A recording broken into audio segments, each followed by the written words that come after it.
Thank you. President Bach, former President Rudenstein, incoming President Faust, members of the Harvard Corporation and the Board of Overseers, members of the faculty, parents, and especially the graduates. I've been waiting more than 30 years to say this. Dad, I always told you I'd come back and get my degree.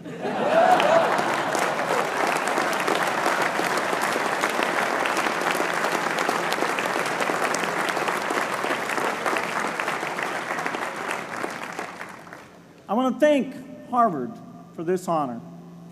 I'll be changing my job next year, and it will be nice to finally have a college degree on my resume. I applaud the graduates for taking a much more direct route to your degrees. For my part, I'm just happy that the Crimson called me Harvard's most successful dropout. I guess that makes me valedictorian of my own special class. I did the best of everyone who failed. But I also want to be recognized as the guy who got Steve Ballmer to drop out of business school.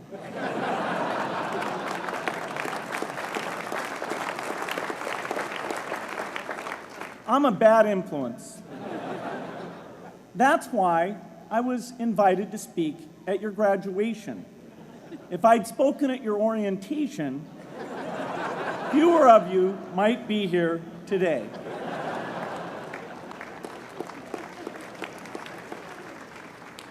Harvard was a phenomenal experience for me. Academic life was fascinating. I used to sit in on lots of classes that I hadn't even signed up for. And dorm life was terrific. I lived up at Radcliffe in Currier House. There were always a lot of people in my dorm room late at night discussing things because everyone knew that I didn't worry about getting up in the morning. That's how I came to be the leader of the antisocial group. We clung to each other as a way of validating our rejection of all those social people. Radcliffe was a great place to live.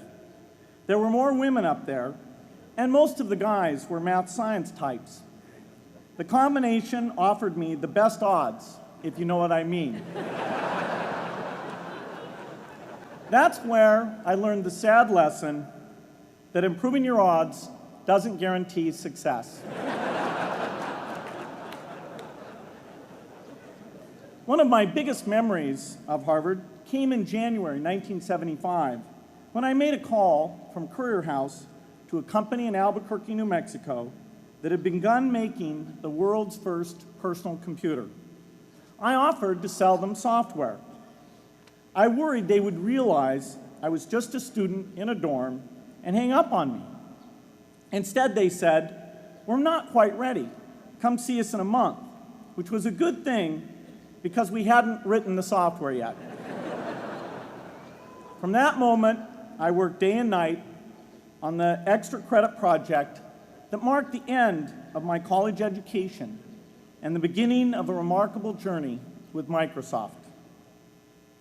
What I remember above all about Harvard was being in the midst of so much energy and intelligence. It could be exhilarating, intimidating, sometimes even discouraging, but always challenging. It was an amazing privilege, and though I left early, I was transformed by my years at Harvard, the friendships I made, and the ideas I worked on. But taking a serious look back, I do have one big regret. I left Harvard with no real awareness of the awful inequities in the world, the appalling disparities of health and wealth and opportunity that condemn millions of people to lives of despair. I learned a lot here at Harvard about new ideas in economics and politics.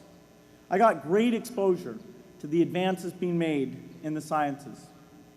But humanity's greatest advances are not in its discoveries, but in how those discoveries are applied to reduce inequity.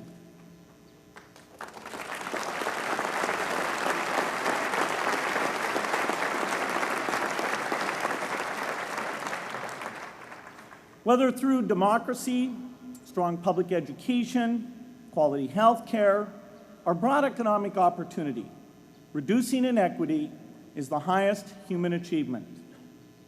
I left campus knowing little about the millions of young people cheated out of educational opportunities here in this country. And I knew nothing about the millions of people living in unspeakable poverty and disease in developing countries. It took me decades to find out.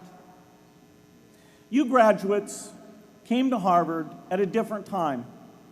You know more about the world's inequities than the classes that came before. In your years here, I hope you've had a chance to think about how, in this age of accelerating technology, we can finally take on these inequities and we can solve them.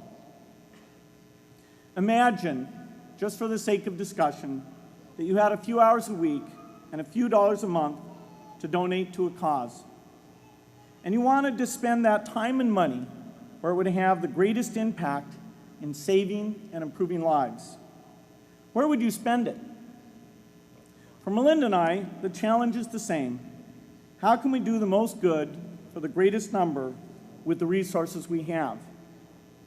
During our discussions on this question, Melinda and I read an article about the millions of children who are dying every year in poor countries from diseases that we had long ago made harmless in this country: measles, malaria, pneumonia, hepatitis B, yellow fever. One disease that I had never heard of, rotavirus, was killing 500,000 children each year, none of them in the United States. We were shocked. We had assumed that if millions of children were dying and they could be saved, the world would make it a priority to discover and deliver the medicines to save them. But it did not. For under $1, there were interventions that could save lives that just weren't being delivered. If you believe that every life has equal value, it's revolting to learn that some lives are seen as worth saving and others are not. We said to ourselves, this can't be true, but if it is true, it deserves to be the priority of our giving. So we began our work in the same way anyone here would begin it. We asked, how could the world let these children die? The answer is simple and harsh. The market did not reward saving the lives of these children, and governments did not subsidize it. So the children died because their mothers and fathers had no power in the market and no voice in the system. But you and I have both. We can make market forces work better for the poor if we can develop a more creative capitalism. If we can stretch the reach of market forces so that more people can make a profit, or at least earn a living, serving people who are suffering from the great inequities. We can also press governments around the world to spend taxpayer money in ways that better reflect the values of the people who pay the taxes. If we can find approaches that meet the needs of the poor in ways that generate profits for business and votes for politicians, we will have found a sustainable way to reduce inequity in the world. Now, this task is open-ended. It can never be finished. But a conscious effort to answer this challenge can change the world. I'm optimistic that we can do this. But I talk to skeptics who claim there is no hope. They say, inequity has been with us since the beginning and will be with us until the end, because people just don't care. I completely disagree. I believe we have more caring than we know what to do with. All of us here in this yard, at one time or another, have seen human tragedies that broke our heart, and yet we did nothing, not because we didn't care, but because we didn't know what to do. If we had known how to help, we would have acted. The barrier to change is not too little caring. It is too much complexity. To turn caring into action, we need to see a problem, see a solution, and see the impact. But complexity blocks all three steps. Even with the advent of the internet and 24-hour news, it is still a complex enterprise to get people to truly see the problems. When an airplane crashes, officials immediately call a press conference. They promise to investigate, determine the cause, and prevent similar crashes in the future. But if the officials were brutally honest, they would say, of all the people in the world who died today from preventable causes, 0.5% were on this plane. We're determined to do everything possible to solve the problem that took the lives of the 0.5%. The problem is not just the plane crash, but the millions of preventable deaths. We don't read much about these deaths. The media covers what's new, and millions of people dying is nothing new. So it stays in the background where it's easy to ignore. But even when we do see it or read about it, it's difficult to keep our eyes on the problem. It's difficult to look at suffering if the situation is so complex that we don't know how to help. And so we look away. If we can really see a problem, which is the first step, we come to the second step, cutting through the complexity to find a solution. Finding solutions is essential if we want to make the most of our caring.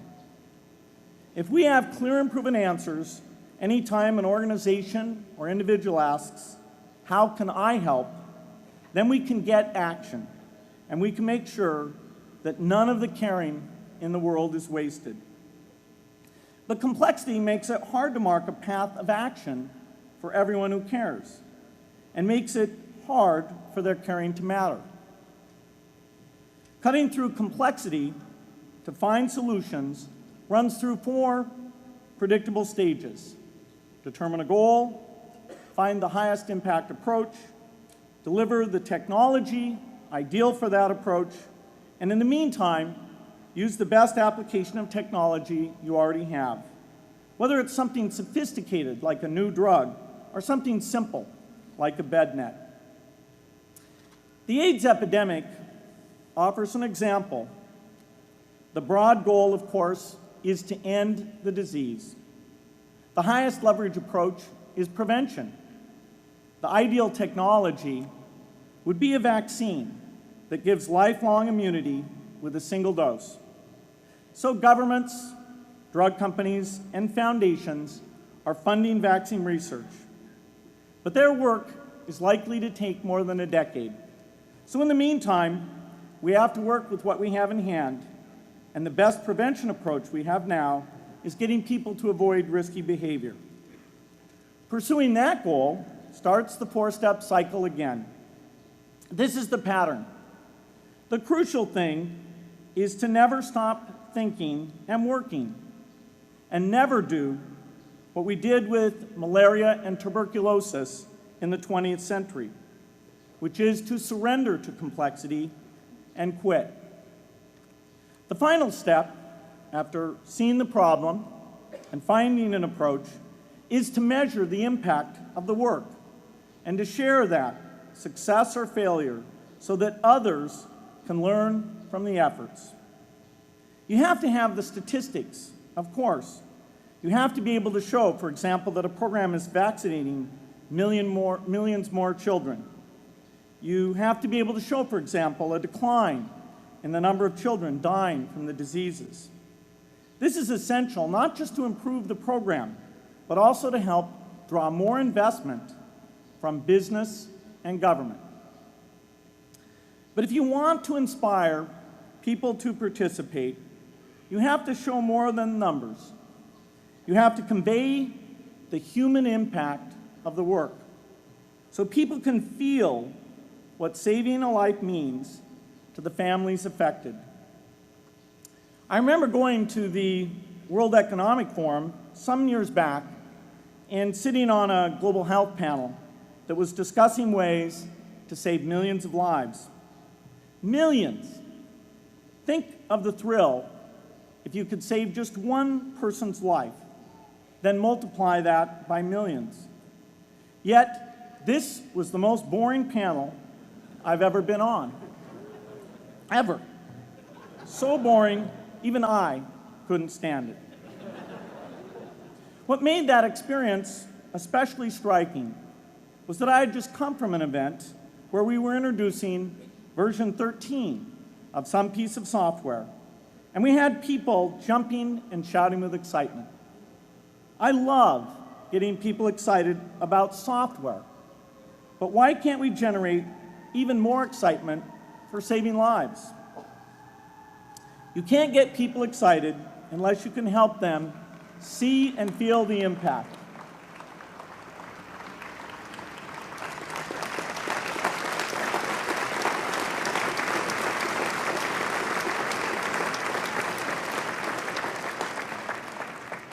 The way to do that is another complex question. Still, I'm optimistic. Yes, inequity has been with us forever, but the new tools we have to cut through complexity have not been with us forever. They are new.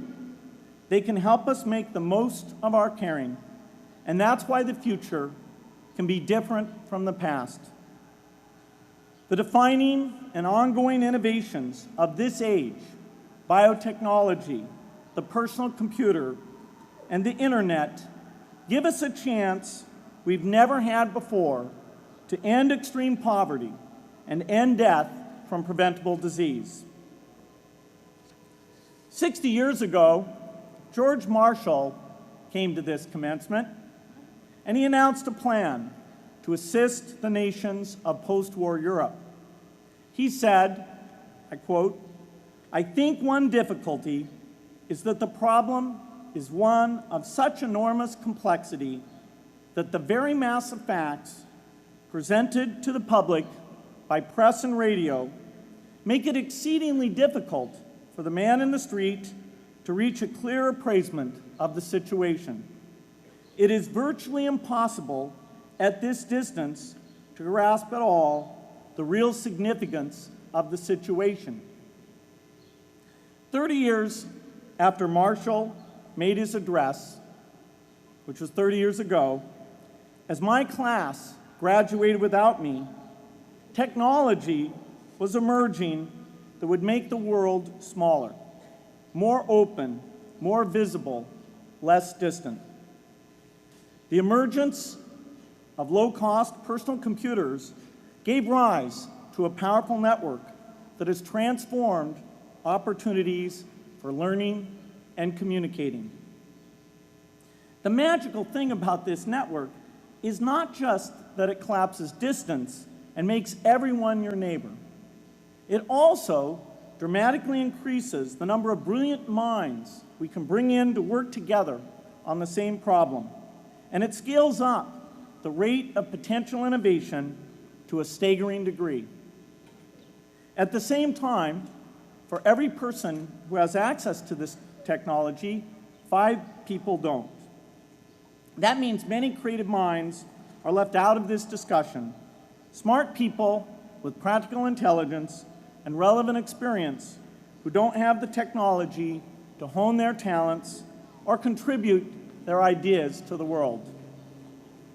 We need as many people as possible to gain access to this technology, because these advances are triggering a revolution in what human beings can do for one another.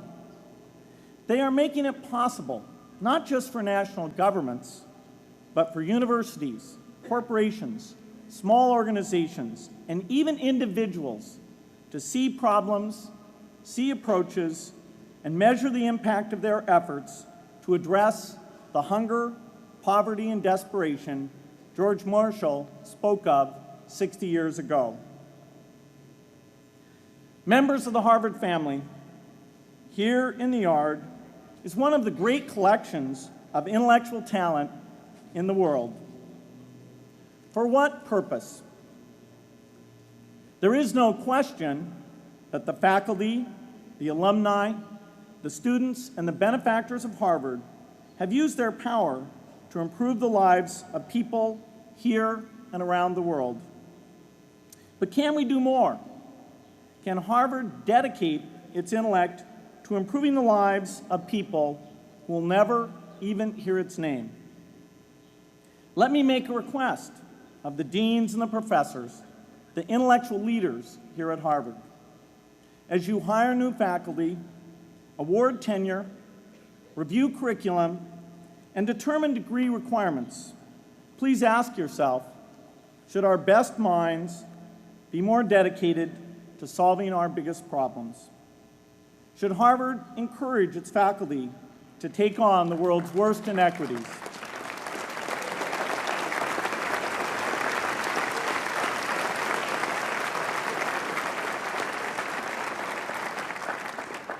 Should Harvard students know about the depth of global poverty, the prevalence of world hunger, the scarcity of clean water, the girls kept out of school, the children who die from diseases we can cure?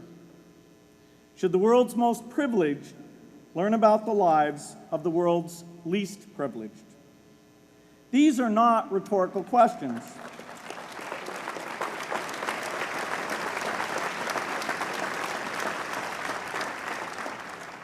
You will answer with your policies. My mother, who was filled with pride the day I was admitted here, never stopped pressing me to do more for others. A few days before I was married, she hosted a bridal event at which she read aloud a letter about marriage that she had written to Melinda.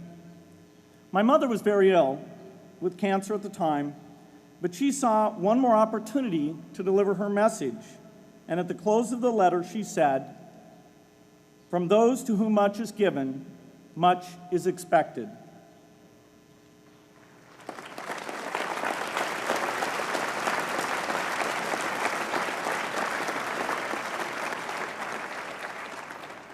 When you consider what those of us here in this yard have been given in talent, privilege, and opportunity, there is almost no limit to what the world has a right to expect from us.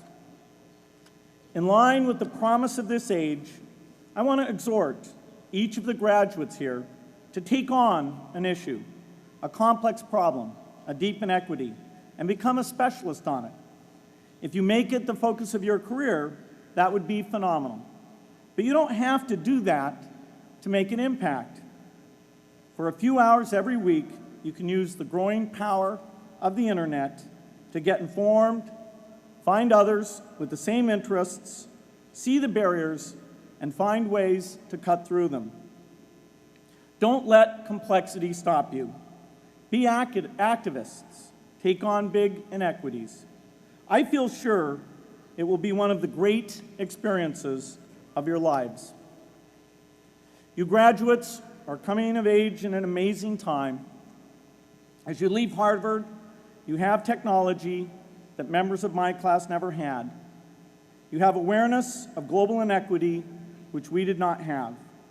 And with that awareness, you likely also have an informed conscience that will torment you if you abandon these people whose lives you could change with modest effort. You have more than we had. You must start sooner and carry on longer. And I hope you will come back here to Harvard 30 years from now and reflect on what you have done with your talent and your energy. I hope you will judge yourselves not on your professional accomplishments alone, but also on how well you have addressed the world's deepest inequities. on how well you treated people a world away who have nothing in common with you but their humanity. Good luck.